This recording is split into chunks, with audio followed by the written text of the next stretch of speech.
गेल्या 4 ते 5 दिवसांपासून कॉकरोच जनता पार्टीनं सोशल मीडियावर धुमाकूळ घातला। डिजिटल सटायर मूव्हमेंट जेनझी मध्ये कमालीची ट्रेंडिंग आहे। कॉकरोच जनता पार्टीचे इंस्टाग्रामवर तब्बल 1,08,00,000पेक्षा जास्त फॉलोअर्स झाले।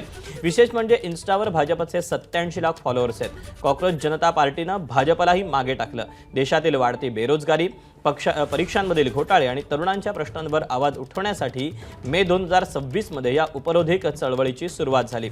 15 मे 2026 रोजी सर्वोच्च न्यायालयातील एका सुनावणी दरम्यान सरन्यायाधीश सूर्यकांत यांनी बनावट पदव्या घेणाऱ्या आणि चुकीच्या मार्गाने यंत्रणेत शिरणाऱ्या काही व्यक्तींबद्दल बोलताना कॉकरोच अर्थात झुरळ असा शब्दप्रयोग केला होता। या वक्तव्याचा निषेध म्हणून आणि बेरोजगार तरुणांचा आवाज उठवण्यासाठी 16 मे 2026 रोजी या उपरोधिक पक्षाची स्थापना करण्यात आली। महाराष्ट्रातील अभिजित दिपके या तरुणानं या पक्षाची स्थापना केली। पक्षानं स्वतःला सेक्युलर, सोशलिस्ट, डेमोक्रॅटिक आणि लेजी असं घोषित केलं। कॉकरोच जनता पार्टीचं आंदोलन मोठं होणार, देशाचं राजकारण बदलणार असं संस्थापक अभिजित दिपकेंनी वक्तव्य केलंय। एबीपी माझाशी बोलताना त्यांनी हे वक्तव्य केलं।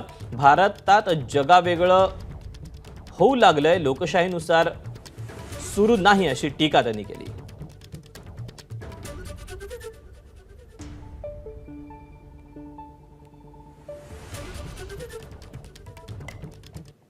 तीन चारच दिवस झाले आम्हाला हे सगळं करून, आणि आम्ही हे काही ठरवून केलं नव्हतं। दिस इज अन ऍक्सिडेंटल पार्टी। तर 3-4 दिवसात असा काही निर्णय घेणं किंवा इतक्या दूरचं बोलणं आता बरोबर नसणार। माझं सगळ्यात आधी प्राथमिकता ही आहे की जे 1 करोड लोक जुडलेले आहे आम्हाला इंस्टाग्रामवर, त्यांच्याशी बोलावं, त्यांच्याशी संवाद साधून घ्यावं, त्यांच्या अपेक्षा काय आहेत, त्यांचे प्रॉब्लेम्स काय आहे, पहिले ते समजून घ्यावं लागेल। जोपर्यंत आम्ही ते समजून नाही घेणार तोपर्यंत आम्ही कोणता निर्णय कसं काय घेऊ। पण हे आंदोलन पुढे मोठं होणार आणि बाकी काही असो का नसो, हे आंदोलन देशाचं राजकारण बदलणार हे नक्की आहे। आपल्या देशात काय चाललंय हे असं कुठल्याच लोकतांत्रिक देशात नाही झालं पाहिजे। जगातली कुठलीच डेमोक्रेसी अशी नाही चालत।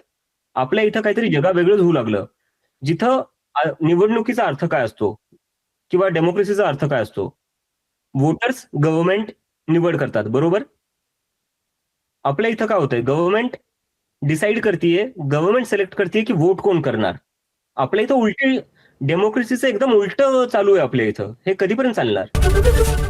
एबीपी माझा, उघडा डोळे बघा नीट।